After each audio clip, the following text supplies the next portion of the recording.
Hello दोस्तों, स्वागत है आपका अपने यूट्यूब चैनल दीक्षा स्टडी में।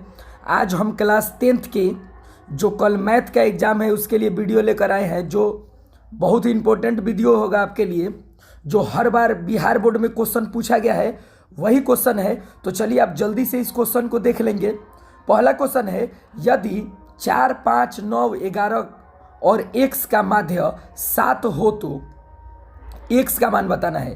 तो हम जानते हैं कि माध्य का फॉर्मूला होता है कि सबको जोड़ दो और जितना संख्या होगा उतना से भाग दे दो और वहाँ से x के मान निकल जाएगा। तो हम करेंगे क्या, 4 प्लस 5 प्लस 9 प्लस 11 प्लस और इसमें 11 प्लस x है। और ये कितना बार है दोस्तों, 1 2 3 4 5 बार, तो 5। और इसका मान ऑलरेडी पहले से दिया है 7, तो लिखेंगे 7। और ये 7 जेव के त्यों रहेगा, इसको जोड़ेंगे तो हो जाएगा आपका 7 4 5 9 9 18 18 18 1 हो जाएगा 19 29।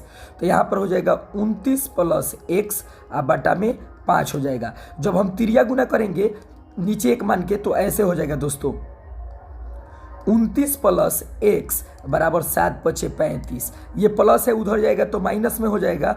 तो 35 में से जब 29 घटाएंगे तो हमारा आंसर आ जाएगा 6। ऑप्शन नंबर ए हो जाएगा सही।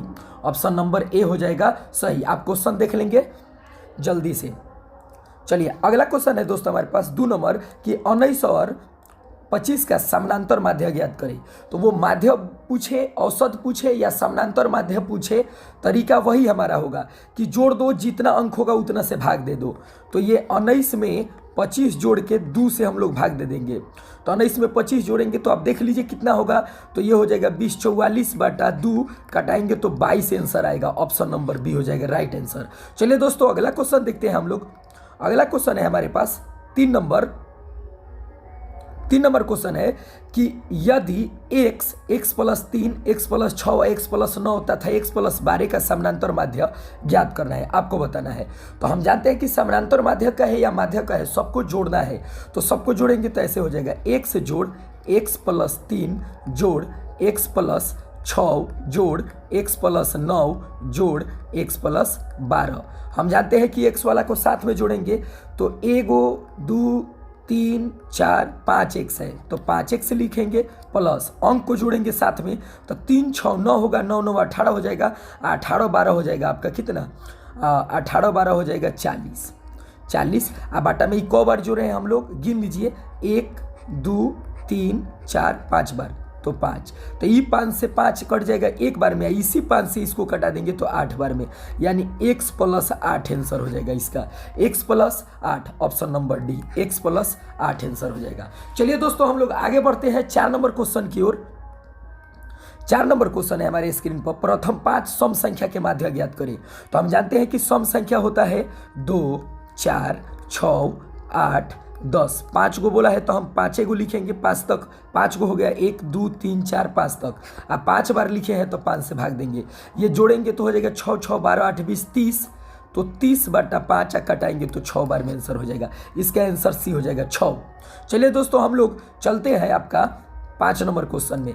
5 नंबर क्वेश्चन है हमारे स्क्रीन पर कि प्रथम 5 विषम संख्या के माध्य बताना है। तो हम जानते हैं कि विषम संख्या जिसमें 2 से भाग नहीं लगता है, तो 1 हो जाएगा, 3 हो जाएगा, 5 हो जाएगा, 7 हो जाएगा और 9 हो जाएगा, क्योंकि 5 तक बोला है तो 5 से भाग दे देंगे।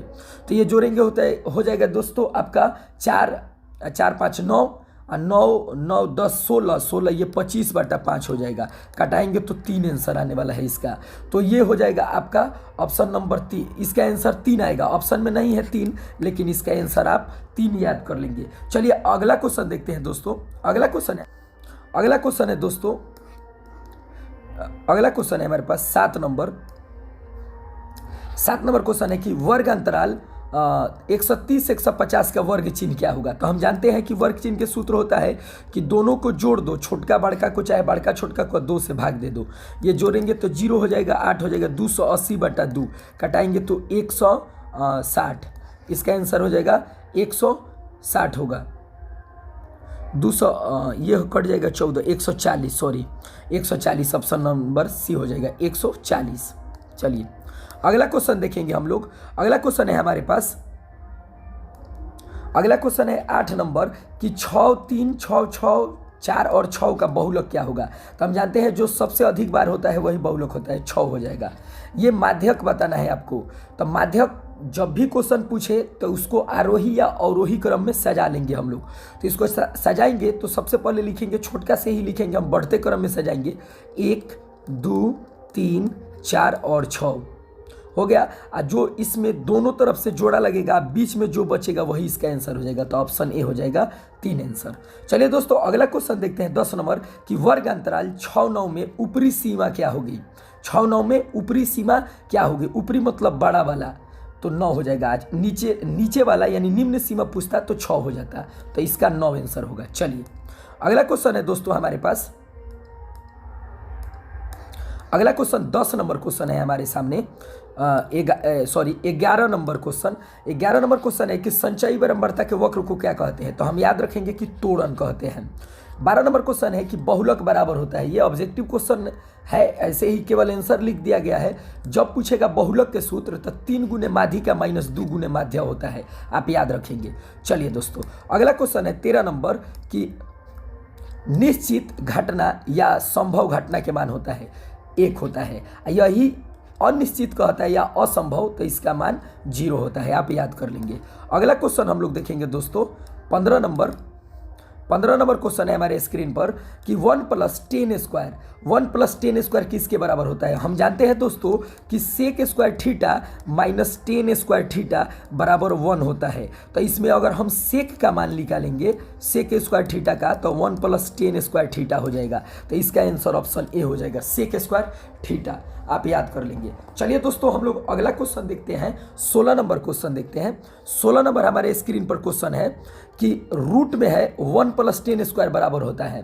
तो हम जानते हैं कि 10 स्क्वायर रूट में होगा तो 10 स्क्वायर के केवल सेक स्क्वायर होगा, ये स्क्वायर से रूट कट जाएगा तो केवल सेक थीटा आंसर हो जाएगा। इसका आंसर केवल सेक थीटा हो जाएगा, सेक थीटा, ये ऑप्शन बी हो जाएगा। ये स्क्वायर नहीं है, सेक थीटा हो जाएगा। अगला क्वेश्चन है दोस्तों कि 1 - साइन स्क्वायर। हम जानते हैं कि 1 - साइन स्क्वायर का फॉर्मूला कॉस स्क्वायर होता है। ये रूट है तो रूट लिखेंगे, स्क्वायर से रूट कटेगा तो केवल कॉस थीटा हो जाएगा। इसका ऑप्शन बी हो जाएगा, कॉस थीटा। चलिए अगला क्वेश्चन देखेंगे दोस्तों, 18 नंबर क्वेश्चन है हमारे पास कि root under sine square theta cos square theta का फॉर्मूला। तो हम जानते हैं इसका मान 1 होता है, 1 का वर्गमूल 1 हो जाएगा, ऑप्शन ए 1 हो जाएगा। चलिए अगला क्वेश्चन है हमारे पास 19 नंबर क्वेश्चन कि 19 नंबर क्वेश्चन है दोस्तों कि साइन π/4 माइनस कॉस π/4 का मान क्या होगा। तो हम जानते हैं कि साइन 45 का मान है, कॉस 45 का मान है, दोनों के मान बराबर होता है 1/√2 1/√2, ये दोनों कट जाएगा तो आंसर 0 आ जाएगा।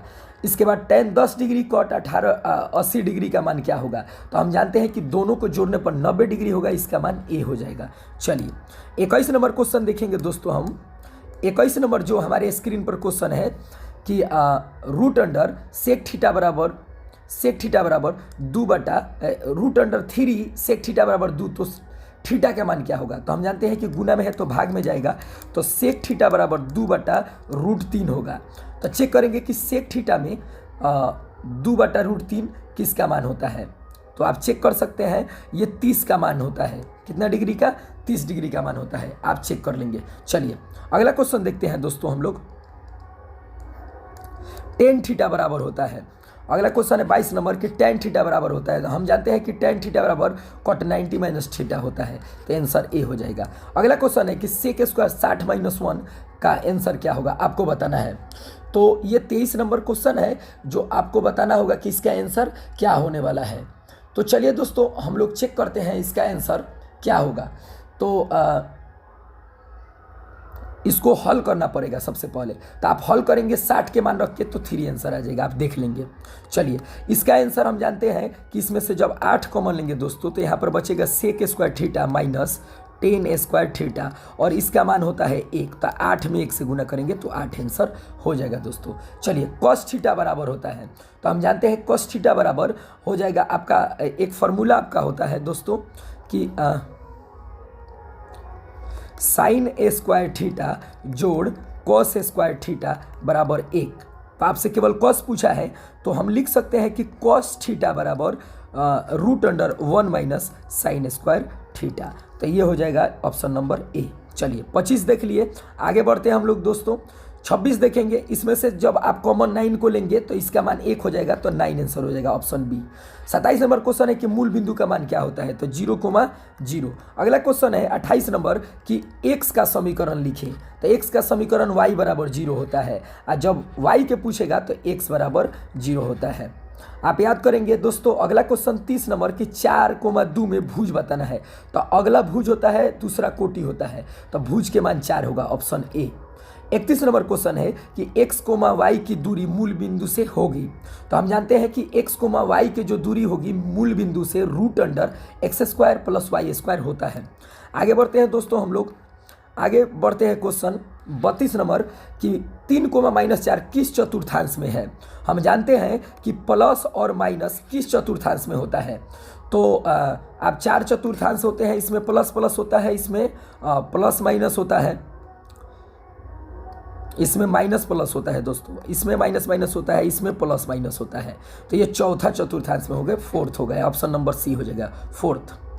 अगला क्वेश्चन देखेंगे हम लोग 33 नंबर क्वेश्चन है हमारे सामने कि विभाजन सूत्र x बराबर होता है, तो हम जानते हैं कि विभाजन सूत्र x बराबर होता है x बराबर mx2 + nx1 / m + n, y का ये हो जाएगा। चलिए 34 नंबर क्वेश्चन है कि बिंदु 2,3 के मूल बिंदु से दूरी होगा, तो हम जानते हैं कि सूत्र होता है x² जोड़ y², तो x² मतलब 2 के स्क्वायर, y² यानी 3 के स्क्वायर, 2 के स्क्वायर 4 है, 3 के स्क्वायर 9, जोड़ेंगे तो 13 आंसर हो जाएगा दोस्तों। तो अगला क्वेश्चन देखेंगे हम लोग, ऑप्शन ए इसका आंसर होगा 13, आप निकालेंगे तो 13 आएगा। 35 सभी वर्ग होते हैं तो समरूप, सभी समबाहु त्रिभुज होते हैं समरूप, आप याद रखेंगे। अगला क्वेश्चन है 37 नंबर, 2 चर x y में समीकरण ax + by + c के बराबर 0 के कितने हल अधिकतम हो सकते हैं, तो आप जानते हैं कि समीकरण को अनंत हल किया जा सकता है, ऑप्शन सी हो जाएगा। चलिए अगला क्वेश्चन है 38 नंबर क्वेश्चन है हमारे सामने स्क्रीन पर। 38 नंबर क्वेश्चन है दोस्तों, यदि अल्फा और बीटा बहुपद इतना के मूल हो तो 1/α 1/β का मान बताएं, तो इसमें a का मान आपका 1 है दोस्तों, b का मान भी 1 है और c का मान 1 है, तो हम जानते हैं सूत्र होता है 1/α 1/β, इसका बाटा के जोड़ बनाएंगे तो अल्फा × बीटा लघुत्तम होगा, तो ये एक बार में जाएगा तो अल्फा हो जाएगा, अल्फा से अल्फा कटेगा तो अल्फा से अल्फा कटेगा तो बीटा, बीटा में 1 गुना करेंगे तो बीटा, फिर बीटा से कटेगा तो अल्फा में 1 से गुना करेंगे तो अल्फा, तो अल्फा + बीटा या बीटा + अल्फा - b/a होता है, और नीचे अल्फा × बीटा c/a होता है, तो जब a से a काट देंगे तो b का मान इसमें दोस्तों है 1, माइनस है तो माइनस है, a के मान c का मान भी है 1, तो -1/1 यानी 1 आंसर ऑप्शन बी हो जाएगा। चलिए अगला क्वेश्चन है हमारे स्क्रीन पर 39 नंबर क्वेश्चन हम देख रहे हैं कि द्विघात बहुपद का घात क्या होता है, तो द्विघात बहुपद का घात दोस्तों 2 होता है, इसका शून्यांक भी 2 ही होता है। त्रिघात बहुपद का घात क्या होता है, तो 3 होता है, इसका शून्यांक भी 3 ही होता है। 41 नंबर क्वेश्चन है कि रैखिक बहुपद का घात क्या होता है, तो रैखिक बहुपद का घात 1 होता है, शून्यांक भी 1 होता है। चलिए 42 नंबर क्वेश्चन है कि अल्फा + बीटा किसके बराबर होंगे, तो -b/a के बराबर होंगे। अगला क्वेश्चन देखते हैं दोस्तों 43 नंबर क्वेश्चन है कि एक घात वाला बहुपद कहलाता है तो रैखिक बहुपद, एक घात वाला बहुपद रैखिक बहुपद कहलाता है। 44 नंबर क्वेश्चन है कि द्विघात बहुपद का मानक रूप क्या होता है, तो ax² + bx + c होता है, ये त्रिघात बहुपद का है, ऑप्शन ए त्रिघात का मानक रूप है, ऑप्शन बी द्विघात का है, ऑप्शन सी रैखिक का है, तो आप तीनों याद कर लेंगे। 45 नंबर क्वेश्चन है कि द्विघात बहुपद का ग्राफ क्या होता है, तो परवलय, द्विघात बहुपद का ग्राफ परवलय होता है, और त्रिघात बहुपद का ग्राफ अति परवलय होता है, और रैखिक बहुपद का ग्राफ सरल होता है, आप याद कर लेंगे। अगला क्वेश्चन देखेंगे हम लोग, अगला क्वेश्चन है हमारे स्क्रीन पर, अगला क्वेश्चन है दोस्तों 46 नंबर कि संख्या इतना कौन संख्या है, तो आप जानते हैं कि जब संख्या में अंक रिपीटेड होने लगता है तो वो एक अपरिमेय संख्या हो जाता है। चलिए अगला क्वेश्चन है 47 नंबर क्वेश्चन है, यदि a और b अभाज्य संख्या हो तो ab का मसह होगा, अभाज्य संख्या है तो ab का मसह ab होगा, सीधा सा बात है, क्योंकि इसका HCF 1 होगा, ab का भी HCF 1 होगा। चलिए अगला क्वेश्चन है दोस्तों हमारे पास आपका 48 नंबर क्वेश्चन है स्क्रीन पर, 2 परिमेय संख्या के बीच कितने परिमेय संख्या हो सकते हैं, तो 2 परिमेय हो या 2 अपरिमेय हो, इसके बीच अनंत परिमेय संख्या हो सकते हैं या अनंत अपरिमेय संख्या हो सकते हैं। लास्ट क्वेश्चन है दोस्तों आपका 49 नंबर, पाई कौन सी संख्या? हम जानते हैं कि पाई अपरिमेय संख्या है। जहां आप देखेंगे पाई और उसका अस्तित्व इस क्वेश्चन में बना हो, मतलब वो कट के ना हटे, वो एक अपरिमेय संख्या होगा। आप याद करेंगे 0 एक परिमेय संख्या है, लेकिन पाई के मान 22/7 ये एक परिमेय संख्या है। तो चलिए दोस्तों, इसके साथ वीडियो को समाप्त करते हैं। आप ज़्यादा से ज़्यादा वीडियो को शेयर करें। ये बोर्ड में सीधा छपने वाला प्रश्न होंगे दोस्तों।